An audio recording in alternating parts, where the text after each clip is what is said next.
Hello, everybody. I'm George from Ireland. Welcome back to the channel.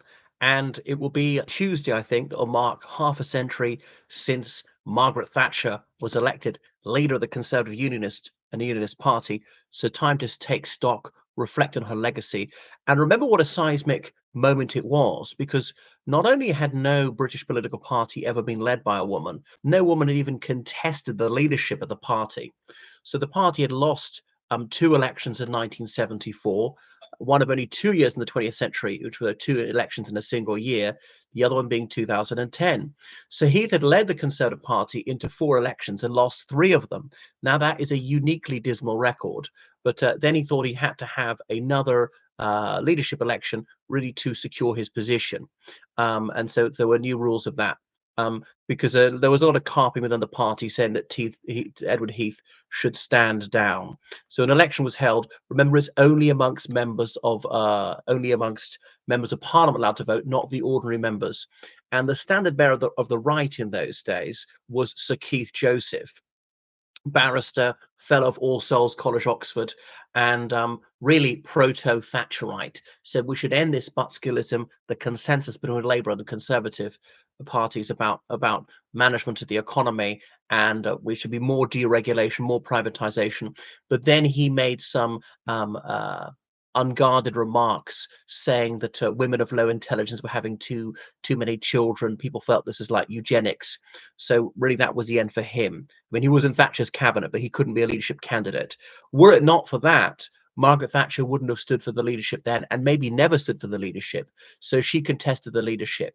And so Alan Clark, in his history of the Tory party, said, "Oh, people wanted to bring down Edward Heath, but not many people wanted Thatcher to win. Well, we have to vote for her because we can't have a really dismal result. It'll look bad for the party if a woman gets a terrible bruise in this election." And remember, women are about 5% of MPs in those days.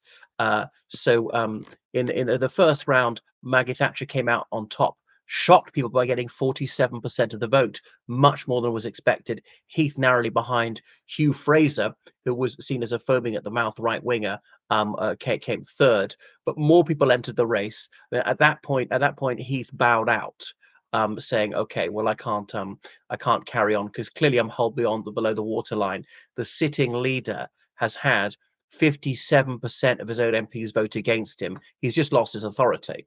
Um, Now, I think theoretically he was allowed to contest a second ballot, but chose not to. The second ballot, Willie Whitelaw entered the race, seen as a bit of a wet, eventually Deputy Prime Minister under Margaret Thatcher. But Thatcher got an absolute majority, got 53% of the votes, followed by Willie Whitelaw. Geoffrey Howard come in, sometime her Deputy Prime Minister as well. Jim Pryor, who was Secretary of State for Northern Ireland in the 1980s, and John Payton. Nobody's ever heard of him. Even I hadn't heard of him until the other day. Only got 4 votes. So that was it, her becoming leader of Her Majesty's most loyal opposition.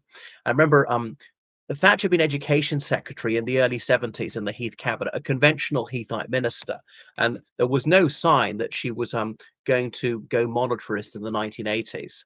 And there's some famous footage of her speaking to some primary school children, and one of them asks her about a woman being prime minister, and she said, "In my lifetime, no woman will ever be prime minister." 6 years later, she was the first woman to be prime minister of the United Kingdom. Now there have been three, and all political parties except Labour have been led by a woman. So it was obviously far from clear that she's going to win. Even after she became leader of the Conservative Party, it wasn't clear that she was going to win a general election in 1979. So she permanently changed the political consensus. She effectuated various changes that Labour never sought to change back about various privatisations. Because huge swathes of the British economy were owned by the state. Anything with the word British in it, like British Airways, British home stores, that's BHS, British Oxygen Company, British Gas, British Telecom. There were even some national restaurants. I can't think what else there was. And she said, no, she believed in real capitalism. That's more efficient. But she did say privatizing Royal Mail, that would be a step too far, even for her.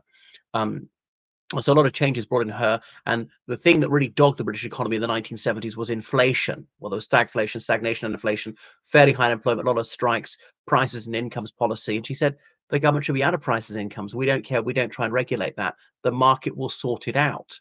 She said, I learnt these lessons at my father's knee when he's running his three corner shops in Grantham, Lincolnshire. He pulled himself up by his bootstraps, beginning full-time work at the age of 12, saving up his farthings, eschewing alcohol, cigarettes, theatre and the cinema, just to plough on all to his business and then have some modest comfort by the time he was middle-aged. And we can't be spending beyond our means. But so Thatcher, she did bring inflation under control in the 1980s, but the cost of that was high unemployment, 15% unemployment. 15%. That was 3.5 million people unemployed, and it wasn't evenly spread throughout the United Kingdom. Northern Ireland was severely hit. Strabane, County Tyrone, had the highest unemployment in the United Kingdom. So Scotland, Northern England, Wales badly affected. Southern England, particularly the southeast, unemployment was low. So it led to a high rise in crime, led to a lot of family breakdown, a lot of drug abuse, all the things the Conservatives were supposedly against. So she had this dangerous certainty about what she was doing, had sort of tunnel vision, and couldn't accept that she might need to moderate, that she wasn't quite right, though she was actually more restrained, more cautious in her first term. A lot of grandees didn't accept her. She'd come from a lower middle class background. She didn't go to a well-known public school. Yes, she went to Oxford and she was called to the bar and all the rest of it. She wasn't from a grand enough background. Was she really going to last? So her own position in the party wasn't that safe. But when there was a resounding electoral victory in 1983, after the Falklands War of 1982, at that point, she really was rock solid, was able to weed out the wets. Wets were moderate conservatives, often blue bloods, who felt some sort of noblesse oblige and believed that they shouldn't make life too difficult for hoi polloi because then that might lead to revolution. Believed there were one nation conservatives, recalling what Benjamin Disraeli wrote, and I think it was Coningsby, there are two nations, the rich and the poor. We must bring them together to one nation, and the wealthy have an obligation to make sure life isn't too bad for the working class. Otherwise, there'll be a revolution. The castle's unsafe if the cottage is unhappy. But Thatcher didn't hold with that. She had no class guilt, had no privileged ancestors to live down, and that's went full steam ahead with all her policies, even when it caused higher unemployment. So Thatcher was quite divisive. I'm not an economist, and yes, inflation is bad. Was mass unemployment worse? I'm minded to say that it was.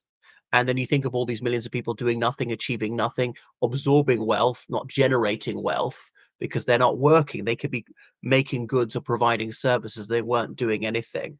So, in that sense, she was quite a baleful influence on the body politic. So she's not quite an idol that she once was. Not many people go around calling themselves Thatcherites, and was perhaps sometimes too rigid. Um, and her conviction was sometimes too strong in what she was doing. So that was a Thatcher. Well, they don't make them like that anymore. She lasted 15 years as leader of the Conservative Party, and the only person who's lasted a similar length of time is Blair, was leader of the Labour Party for, was it 13 years, changing them all the time now. But maybe that's a healthier thing.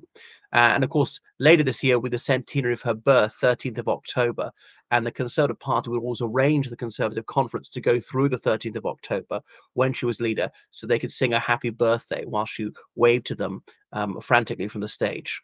Right, toodaloo.